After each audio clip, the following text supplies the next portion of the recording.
up, NASCAR racing fans? You're watching the NASCAR NITTRO Series on the HSL Diecast Racing channel, and today we're headed out to Pocono Raceway for the Slate Belt Owlman 400, named after the Owlman who was first spotted in nearby Bangor, Pennsylvania, back on March 8th, 2024. That's why his car number is 38. We got a show for you. The split turn from Texas is back. This time it has a retaining wall, and we've got a triangle-shaped track to kick off the last quarter of the season. All three races in our home state of Pennsylvania, and kicking it off is our points leader, William, our likely champion, going up against Benny Parsons, who is driving Crazy Ruby's original car, trying to get himself into the top 64 in points, and doing that is the opposite of what you want to do. He bins it coming out of the split turns. William cruises on to the round of 16. And up next, we have Skeeter Davis. Last time we saw him, he DNQ'd at Talladega, completely self-inflicted error. He's got a long way to go to try and get back into the championship hunt with just 3 races left. Vinny Nightlife bins it just like Benny Parsons. This track, the outside lane in particular, is not friendly to top-heavy castings. Let's see what Margot can do, see if she can finish the lap in that outside lane. Going up against Baby Richie. Baby Richie with a car length lead. Margot bins it in the outside lane. That protective wall to keep the cars from flying off the track. But they are still not recovering from that wheel lift. Let's see if Russ can break that curse. He's going up against Clyde, who's entering this race 4th in points, still looking for his first career win in the stock series. He does have a win in the mods and a narrow point lead over Burt Buzzard in that series. Russ and Clyde both finish. Clyde on to the round of 16. And up next we have a pair of Mark D's cars. Emerson going up against Coffee Tart with a 2-car length lead over Emerson as they head towards the finish line. He wins it by almost a track segment. And up next, we have 2 cars for Puff Satellite teammates. Gale going up against Regular Richie. Regular Richie's got a win on the season already. Gale a 2nd place finish. Both of them smooth as butter through the split turn. Gale trying to gain some ground on Richie. Throws a block to keep himself in the round of 16. And up next, we have HSL's Johnson Jr., your all-time leader in race wins, going up against Alicia Lunatic for In-Laws Racing. And Johnson Jr., who's been on a bit of a slump, had some bad luck late in the segment. Running away from it, gets a little squirrely coming out of the 2nd turn, recovers, and moves on to the round of 16.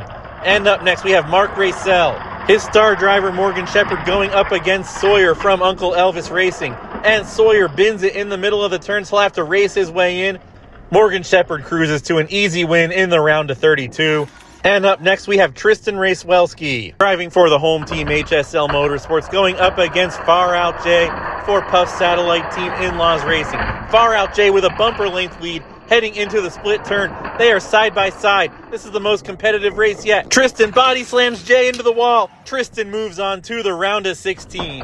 And up next, we have Rusty Wallace, the last of our guys in the top 10 in points, going up against Texas Terry Labonte for Mark Russell Racing. Rusty Wallace flying away from Texas Terry. They've traded paint a lot in real life during the 1990s, and this time the battle goes to Rusty. And up next, we have a pair of Australian drivers. Both have shown a ton of speed this year, still looking for their first career wins. Charlie and Jimbo Rockford. Charlie bins it on the outside lane. Jimbo Rockford gets squirrely coming out of the turns, still finishes a lap. Charlie will have to race her way in. And for our next race in the round of 16, we have Jimbo Rockford's teammate, Nessa Force, has a little bit of trouble with her rear differential at the start gate. That allows N-Count to take a track segment lead, but she bins it coming out of the split turn. And while the last chance races are going to be full of cars that are fast and really don't want to be there, let's see if Violet can avoid that fate. She's going up against Crazy Ruby, who just won at Talladega. And her car stalls at the start gate. Crazy Ruby's done with half the lap already. She does finally get her engine started, but this is Crazy Ruby's race. And here comes Violet through the turn now. Crazy Ruby's already crossed the finish line onto the round of 16. But it looks like Violet's mechanical trouble hasn't gone away. She stalls once again short of the finish line. She'll have to race her way in due to that mechanical DNF. And up next is a pair of Isaacs. The gates are already down. Regular Isaac running away from Riot Isaac, who has been off the pace compared to Puff's other 3 cars. It looks like they're both are going to finish the lap. Isaac moves on to the round of 16. Riot Isaac, oh, he does lose his speed. Riot Isaac's going to have to race his way in. And now just 2 more sets of cars to go in this round of 32. Gator McCluskey runs away from Pantone, leads by half a lap, smooth as butter through the turns. Gator McCluskey cakewalks to the round of 16 while Pantoni loses all of his power in the middle of the turns. That is a DNF. He'll have to race his way in the last chance race. And here it is, your final race of the round of 32. Rowan going up against your Indianapolis 400 winner, Lord Shank. Heading out of the split turn, Lord Shank bends it, spins across the track. Rowan gets a little squirrely coming out of the second turn, loses a lot of speed, but he's slowly drifting to the finish line. He crosses, moves on to the round of 16. And now before we move on to the round of 16, we didn't have that many finishers take second place, so we're going to get the 0-2 bracket races out of the way. Terry Labonte and Far Out Jay take the first two over Russ and Emerson. Up next is Lunatic Alicia and her in-laws racing teammate Gail. Lunatic Alicia gets passed at the last second here. We're going to show you this lap again in slow motion. This was an epic lap. Alicia had a 2-car length plus lead heading out of the turn. In the split turns, Gail is left for dead, almost bins it, but look at this, gains a whole bunch of momentum coming out of turn 2.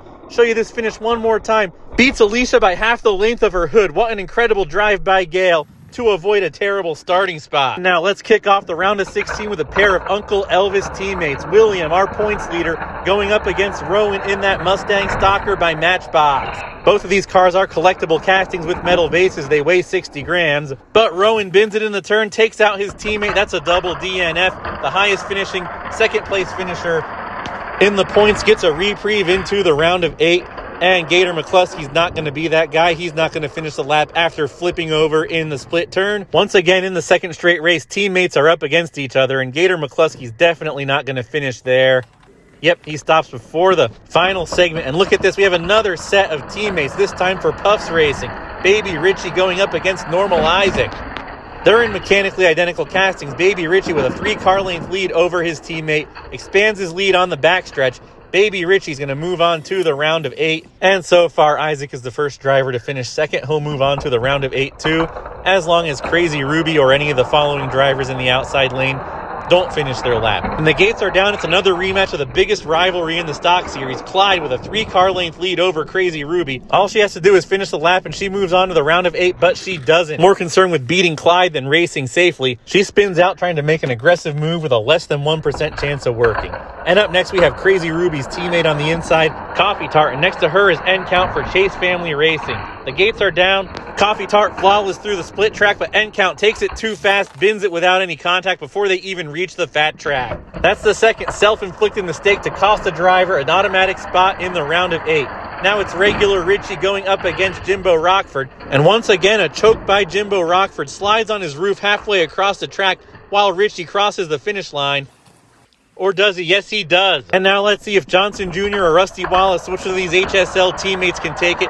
Johnson Jr. with a great jump out of the start gate. Rusty Wallace only a car length behind. Doesn't survive the split turn. Takes it too fast once again.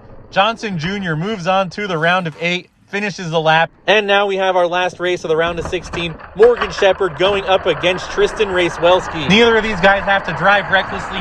Finish the lap and you're in the round of 8. Tristan gets a little bit squirrely coming out of the turn, but he survives. 2 car lengths behind Morgan Shepherd. Morgan's gaining more ground, wins it by a track segment. But Tristan Racewelski crosses the line, finishes the lap, and transfers on into the round of 8, where he subsequently gets jumped at the start by Skeeter Davis to the tune of a full track segment before they even reach the split turn. Skeeter Davis running away from Tristan, heading towards the finish line. Skeeter Davis moves on to the round of 4. And now let's see who's going to join him. It's either going to be Baby Richie or Morgan Shepherd. The gates are down. Baby Richie with a car length lead heading towards the bottom of the split track. Both drivers navigate the split turn without any incident. That turn's taken out a lot of great cars so far today. Morgan Shepherd trying to make a move for the lead. It's Baby Richie by just a bumper lane. Now let's take a look at this replay. Morgan Shepherd tags his bumper, opens up a lane on the outside to try and catch him. Runs out of track space at the last second. And now up next we have Clyde going up against your all-time NASCAR NITTRO Series wins leader, Johnson Jr. Clyde with a great push out of the start gate. Running away and gaining more time on Johnson Jr. as he exits the turn. Clyde moves on to the round of 4. Johnson Jr. loses a lot of speed coming out of the turns. Looks like something might have went wrong with his car there, but he does cross the line. And now it's time to see who the last driver in the round of 4 is going to be. And so far, it looks like Coffee Tart. As long as she doesn't make a mistake, she's got half the track length lead ahead of Richie. who narrows it down to a track segment, but then loses his speed coming out of the turns. It's going to be Coffee Tart moving on to the Final Four. She's going to go up against another fellow sub-4 RA veteran in Skeeter Davis, and the gates are down. Skeeter Davis gets a great jump off the start gate, and both of these cars are lightning fast, but Coffee Tart's got nothing for Skeeter Davis. He is on a warpath. After that DNQ, he needs every advantage he can to still try and win the championship. He moves on to the final round, and now let's see who his competition for the pole position is going to be. Baby Richie versus Clyde. The gates are down. Baby Richie, car length lead, 2 car length lead. And Clyde spins out in the middle of turn 2. He drives off the track. It's going to be Baby Richie who takes this race and go up against Skeeter Davis for the pole. He's got a tough task ahead of him, though. Skeeter Davis has looked unbeatable all throughout qualifying. That pole position is his in just one more turn. Skeeter Davis flies away from Baby Richie by the length of the entire backstretch. Skeeter Davis is your pole sitter for Pocono. Now let's go draw some cards for positions 3 and 4. They both draw a 4 of clubs. They're going to have to race it out. And since Clyde is higher in points, he's going to have the inside lane advantage. Clyde currently 4th place in points, only 8 points ahead of Coffee Tart. And look at that. Clyde goes flying. He beats Coffee Tart by the length of the entire track, almost a whole lap. And right here's the draws for the drivers that lost in the round of 8. Morgan Shepherd has the high card. He drew a queen. Nobody else drew more than a 5. Here's the drivers that lost in the round of 16. And here's the guys that avoided the 0-2 bracket. And now it's time for the last chance races. And the drivers that DNF'd in the first round of qualifying are going to be starting 3rd in this race. And Riot Isaac makes it in, crosses the line. And let's see if Lord Shank and Sawyer can make it. And they have a little bit of a history. Sawyer wrecked Lord Shank in the last chance race at Talladega. And look at that. Lord Shank stalls right before the finish line. Blocks Sawyer from finishing. If enough cars in these other last chance races finish their laps, they're both going to DNQ. What petty revenge from Lord Shank. You cannot make this stuff up. And you can see Nessa Force and Pantone get in. Charlie's a little bit short. Don't know if she'll make the race or not just yet. And next we have her teammate Margot in a mechanically identical casting. Pushes Jeff Fuller to the lead. And it looks like Margot is going to make it in. And up next, we have Vinny Nightlife. Behind him, Benny Parsons. They're lined up behind the last year's Indianapolis 400 winner, Kaz Grella. And all 3 of those cars cross the finish line, or by default. And it looks like they drew the same card, so they're going to race for position to take again. Margot's car off the track, so he gets in.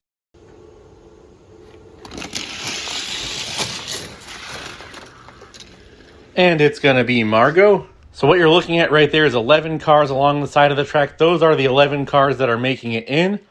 There's the cutoff. David Green's going to miss the race. Johnny Ironfire, one of the Sodders. Casey Kane. You may notice Violet's car there. That's how far she got in her lap. The rest of her cars were field fillers in that segment. I must have forgot to hit record for the camera. She's going to be starting in 36th place. I don't think anyone else from her segment made it in. All 31 of the mail-ins qualified. Your pole sitter is going to be Skeeter Davis. He looked unstoppable. How is that going to translate to a field with 8 cars? I don't know, but he really did look fast. A good starting spot for Tristan Racewelski, starting to turn that mid-season slump around. Same thing goes for Morgan Shepherd, Johnson Jr., and Texas Terry Labonte. Great starting spots for all of those guys. And it's going to be Darrell Waltrip that's going to be starting in last place. That outer lane in the split turn is a menace. That's why it's only appeared twice this season. It's only going to appear twice next year, even if I do expand it to 13 races. I, for one, cannot wait for the race action to start. It's going to be a great one. Like, comment, subscribe. We'll see you out there on the track.